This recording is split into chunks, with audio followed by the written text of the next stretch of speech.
Alors, y a-t-il quelques questions? Oui. Jean. Est-ce que vous pouvez nous dire plus précisément dans quelles circonstances et quand est-ce qu'il est mort? Alors, il y a 4 théories. Je vais faire très rapide. 1, il est devenu moine. Théorie. Mais après, je vous dis sur laquelle j'ai plus d'espoir. 2, il est mort dans ce château. 3, laissez-moi réfléchir. J'ai mis 4 théories dans ma thèse. Mais la croisade, non? Oui, mais je l'ai gardée pour la fin parce que c'était la bonne. Merci. Il y en a qui écoutent. La troisième, attendez. Donc moine, mort chez lui ou croisade. Voilà, c'est tout. Excusez-moi. Donc il y a que 3 théories, j'en ai mis que 3.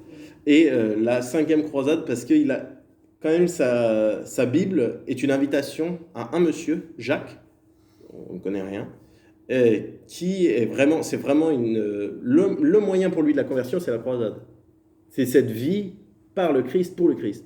Et c'est cette notion aussi d'héritage. La terre de la Terre Sainte appartient au Christ. Elle est à lui. Et elle est à ses héritiers, qui est l'Église. Et donc, et elle a été spoliée. Et donc, il faut la rendre, tout simplement. Et donc, eux, ils sont là pour établir justice. C'est une notion de traité et en dehors du caractère spirituel, pour eux, c'est tout à fait naturel, juridiquement. Et donc, Hugues de Berzé part certainement à la 5e croisade, et nous avons mention d'un Hugues qui meurt à la 5e croisade en 1219. Et c'est tout ce qu'on a. Donc, j'ai un peu... on ne peut pas affirmer du tout que c'est lui.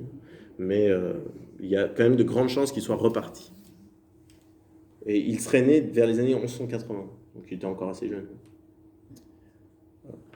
Enfin, autre question. Oui, quand Oui. vous parlez de la donation du moulin de la Ferté, c'est la Ferté Alors, Chalon ou c'est un lieu-dit autour de Berzé? Alors, il y a beaucoup de lieux-dits autour de Berzé qui s'appellent La Ferté. Il y en a la Croix-Blanche, il y a un endroit qui s'appelle La Ferté, etc. Donc, je vous avoue qu'on ne sait pas vraiment. C'était dans le vallon là-bas. Voilà, c'est plus certainement là-bas. C'est un moulin à vent banal qui est donné. Donc, c'est assez étonnant parce que c'est une source de revenus énorme. Et c'est certainement, à moins qu'il y ait quelque chose qui m'ait échappé, mais il semble que ça fasse partie, et c'est la preuve, entre autres, qu'il est l'exemple de ce qu'il prêche. Il invite, là, comme il est écrit, à vivre simplement, et pour lui, c'est cet esprit de dépouillement qu'on attribue surtout à Saint François, mais qui était très commun à l'époque. Donc ici, on est juste avant. Et donc, il va beaucoup incarner cela. Et il va aussi, quand il va rentrer, il va se moquer beaucoup de tous les seigneurs qui s'enferment dans des tours. Pour lui, le château, c'est la veille. Quand on est à l'intérieur et qu'on festoie, il n'y a pas de veille. On n'est pas là à veiller, on est là à glander. Voilà, il n'utilisait pas ce vocabulaire, mais s'il était là, il utiliserait ce vocabulaire, vous voyez, parce qu'il était quand même assez énervé. Et donc, pour lui, c'est pas normal. Et donc, il honnit, il crache sa verve, mais avec force, sur ces gens qui s'enferment dans des hautes tours, qui se cachent. De quoi se cachent-ils? Dieu va les trouver, et ils vont mourir. C'est comme ça qu'il parle aux gens. Je vous cite du Hugues de Berzé. Donc voilà. Donc c'est intéressant. S'il donne ceci aux paysans, c'est bien qu'il cherche aussi certainement à se dépouiller lui-même. Voilà. Les paysans aussi, j'en ai un peu parlé, mais ils critiquent aussi. Ils critiquent, c'est assez intéressant. Si vous avez vécu en campagne, moi j'ai vécu en campagne, et en fait on voit que les gens n'ont pas changé. Et ils critiquent les paysans. La seule chose qu'ils disent, c'est qu'ils déplacent les bornes des territoires. C'est quelque chose qui existe toujours. Voilà. Et donc, bien sûr, si on déplace les bornes, on déplace les limites, et donc on déplace quelque chose qui nous a été donné et transmis, donc on va contre l'ordre, donc on va contre la société, donc on va contre Dieu. Voilà, c'est la logique très simple. Oui, monsieur. Pour vous, il a plus d'influence cistercienne ou tunisienne du 10e, fin 10e, début 11e? Alors, il a... Je trouve beaucoup de Saint-Odilon. Dans des ressemblances de comportement, on trouve les prêches de Saint-Odilon. Eh bien, après, Hugues de Berzé n'est pas... Je présente... Il a le caractère marginal de fait d'être illettré, mais il utilise beaucoup de ressorts qui sont très communs dans les prédications. Donc c'est des choses qui sont répétées et répétées. C'est vrai que Hugues de Berzé n'a pas du tout les épaules d'un saint Odilon ni d'un Adam de Saint-Victor. Hugues de Berzé, c'est un tout petit. Hein. Il y a des fois, il fait des fautes. Il écrit il écrit comme il pense. C'est complètement désorganisé, complètement. Voilà. Mais, je vous disais, ça crée une unité, un ensemble. Donc en fait, c'est pas si désorganisé que ça. Mais pour nous, cerveau moderne, il s'est complètement désorganisé. Mais il n'a pas la rigueur d'un saint Thomas. Voilà, il n'y a pas de rigueur universitaire du tout. Donc là-dessus, je l'éloignerai de toute voilà, c'est vraiment pas un clunisien. Voilà, et pour lui, Cluny, c'est l'horreur. L'horreur. Après, et comme je disais, Cluny avait abandonné les écoles. Et donc Hugues de Berzé n'a pas reçu d'éducation clunisienne. Il a été formé, cependant, je tiens à le dire, dans son enfance, il y a un archiprêtre, on l'a dans les chartes de l'abbé de Cluny, un archiprêtre qui est détaché par Cluny, alors on ne sait pas si c'est par ou de Cluny, pour pour devenir chapelain de Berzé. Alors peut-être que là, dans l'enfance, lui aurait pris un peu sous la coupe les enfants du châtelain pour les enseigner. Dans tous les cas, c'est lui qui était le chapelain de Berzé, donc qui disait la messe. Voilà. C'est tout ce qu'on peut... Et qui s'appelait Hugues. Tout le monde s'appelait Hugues. C'est très pratique. Voilà. Mais voilà, c'est tout ce que je sais là-dessus. Voilà. Donc il y a peut-être une influence quand même, on ne peut pas nier, hein, vu la proximité, etc. Mais on ne peut pas dire qu'il était élève d'Odilon ou élève même de... L'influence, c'est-à-dire que dans le comportement, c'est-à-dire que d'écouter des prêches, quand il était en campagne avec les cisterciens, d'écouter des prêches permanents, ça donne un comportement. Après, voilà, c'est... Alors, au niveau de la ligne et du style, c'est Saint-Bernard. C'est Saint-Bernard. C'est lui, c'est le combat. On n'est pas là pour rigoler, il faut vraiment y aller. Et Saint-Bernard, par contre, là où il se différencie de Saint-Bernard, c'est les femmes. Parce que Saint-Bernard, lui, vous savez peut-être une histoire, c'est un petit aparté, Saint-Bernard était dans un château, et il était avec ses compagnons, et il y a une femme qui rentre dans sa chambre plusieurs fois dans la nuit, voilà. Et lui, à chaque fois, il crie « Au voleur, au voleur !» Du coup, tout le monde se réveille avec les armes, et la fille sort discrètement, et au final, eh bien, la fille ne se fait pas attraper. Au bout de 3 fois, à chaque fois qu'elle rentre, au voleur, tout le monde revient, se met en armes, attaque, et au final, il n'y a personne dans la chambre du Saint-Bernard. Et le lendemain, ils disent que s'est-il passé on a voulu... est-ce que c'est une dame qui a voulu voler ta chasteté? Et lui dit non, mon honneur. Et donc, c'est bien sûr des écrits hagiographiques, mais qui ont peut-être des réalités, mais Saint-Bernard fait porter la faute, aussi peut-être parce qu'il n'a pas succombé, à la dame, alors que Hugues de Berzé l'a fait porter à lui-même. La femme n'est pas la tentatrice, c'est lui qui est le fautif. Et à chaque fois, il se présente comme le plus petit.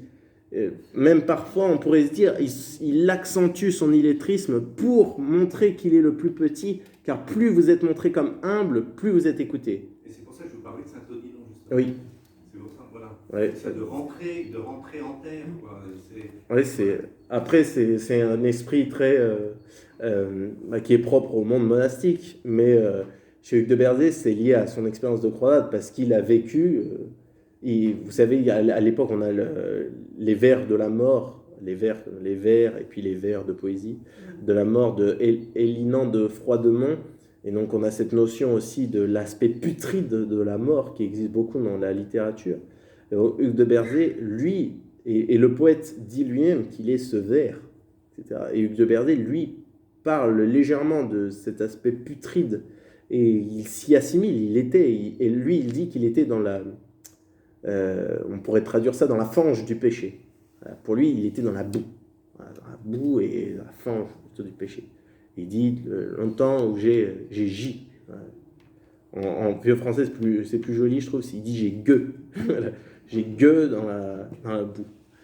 C'est marrant. On voit vraiment. Enfin, je trouve que le terme rappelle bien le côté bien foncé, quoi. Il est gueule. Hein.